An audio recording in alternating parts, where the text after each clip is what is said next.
प्रभु जी राधे राधे। आप सभी अच्छे होंगे, स्वस्थ होंगे, खुश होंगे। आज की कथा का प्रसंग बहुत सुंदर प्रसंग है। जहाँ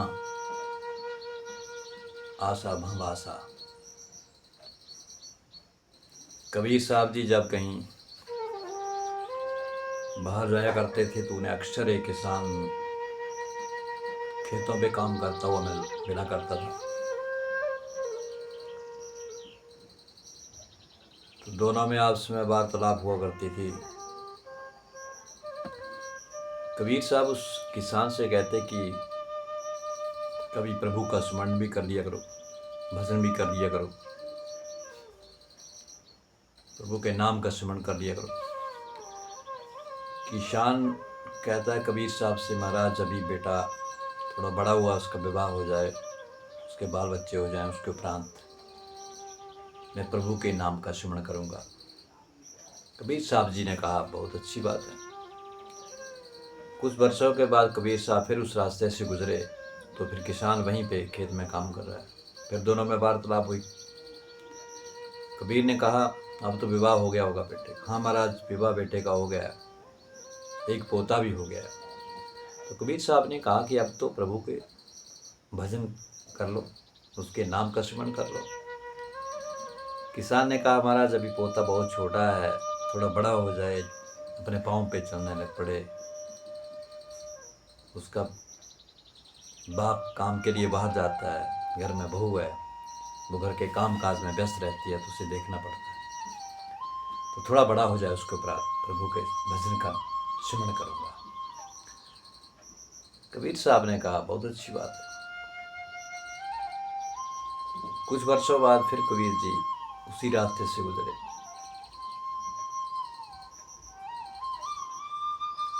तो आज कबीर साहब ने उस किसान को वहाँ खेतों पे नहीं देखा। वहाँ पर एक लड़का दिखा 6-7 वर्ष का। कबीर साहब जी ने पूछा वो यहाँ बुजुर्ग हुआ करते थे, वो कहाँ है? तो उस बेटे ने कहा कि महाराज वो मेरे दादाजी थे, वो तो सिधार गए, गुजर गए। कबीर साहब जी को बड़ा दुख हुआ, अफसोस हुआ कि मैं कब से कह रहा था कि प्रभु के नाम का कीर्तन करो, उनका भजन करो। कबीर साहब जी ने अपना ध्यान लगाया तो क्या देखा कि उसकी रूह, उस किसान की रूह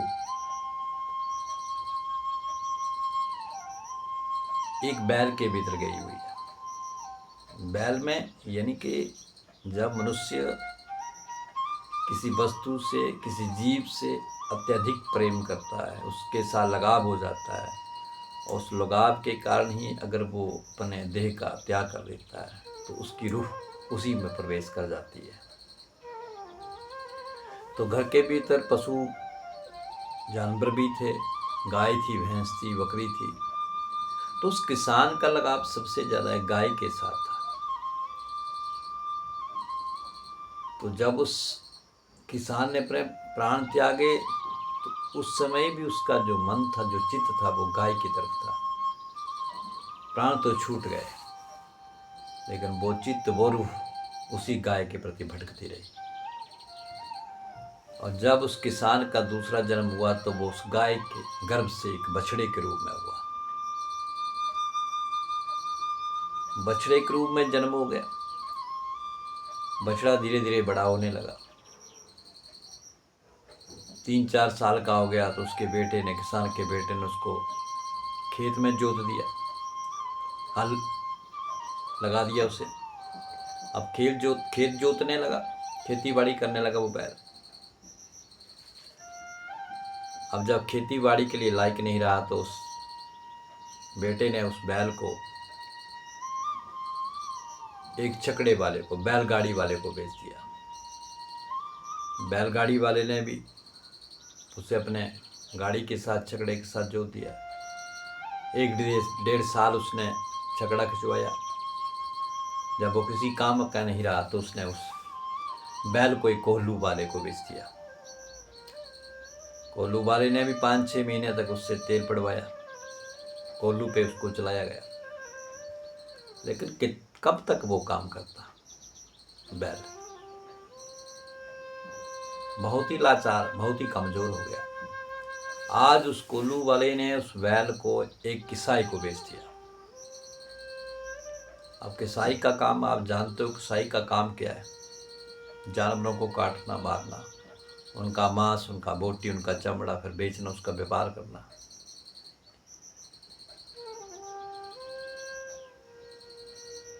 अब वो किसाई उस कोल्लू वाले से उस बैल को लेके चला। अब जैसे ही उस बैल को अभी घर तक पहुंचा ही था उस किसाई के कि वो बैल धड़ाम से धड़ा के ऊपर गिर गया और उसके प्राण निकल गए। अब किसाई को उसे मारना भी नहीं पड़ा था, वो खुद ही मर गया। किसाई ने उसका मांस बेचा, बोटी बोटी बेच दी, उसका चमड़ा उतार के रख लिया और फिर वो चमड़ा एक नगाड़े वाले को दे दिया, ढोल बनने वाले को।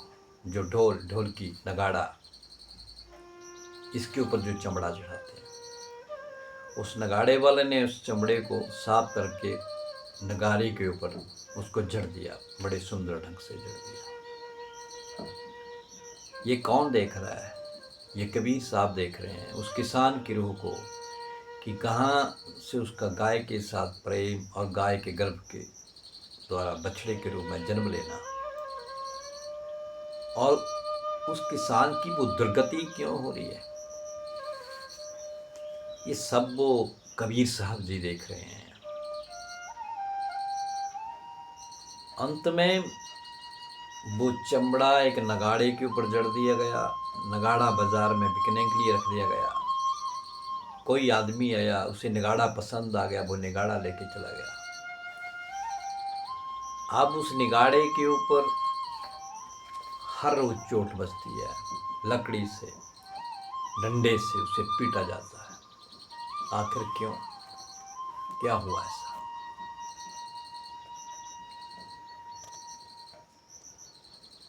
बैल बने हल में जुते, ले गाड़ी में दीन, तेली के कोहलू रहे, पुनी घेर किसाई लीन। मांस कटा, बोटी कटी, चमड़ में मढ़ी नकार, कुछ एक कर्म बाकी रहे, तिस पर पड़ती मार। पहले किसान था, प्राण त्यागे, गाय के भीतर रूह भटकी, बैल बना, खेती बाड़ी की, कोल्हू चलाया, छकड़ा खींचा, कसाई के घर पहुंच गया, वहां प्राण त्यागे। अभी भी कुछ कर्म शेष बचे हैं, तभी तो वो प्रभु उस नगाड़े के ऊपर चोट पर चोट मारी जा रही है। कबीर साहिब को बड़ा अफसोस हुआ, दुख हुआ। कब से कह रहा था कि उस प्रभु के नाम का कीर्तन कर ले, उस नाम को जप ले, लेकिन आज कल जपूंगा, और इसी उधेड़ भुन के भीतर उसके प्राण जो थे वो निकल गए।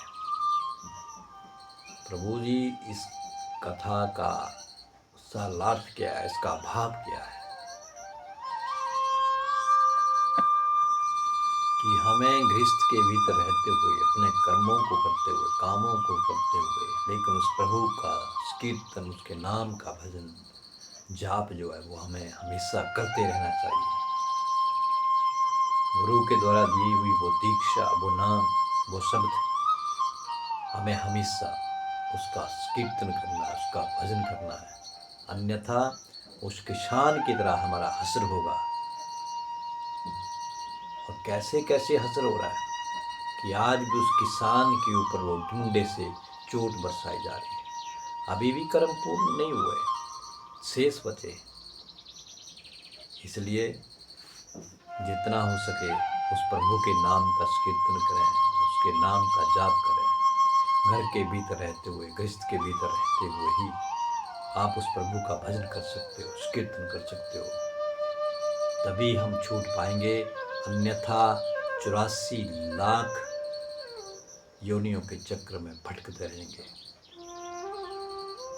इसलिए प्रभु जब भी समय मिले उस प्रभु का स्मरण करें, उसका भजन करें, उसका कीर्तन करें। आज की कथा का प्रसंग आपको कैसा लगा? अवश्य लाइक और सब्सक्राइब करें। सबको राधे।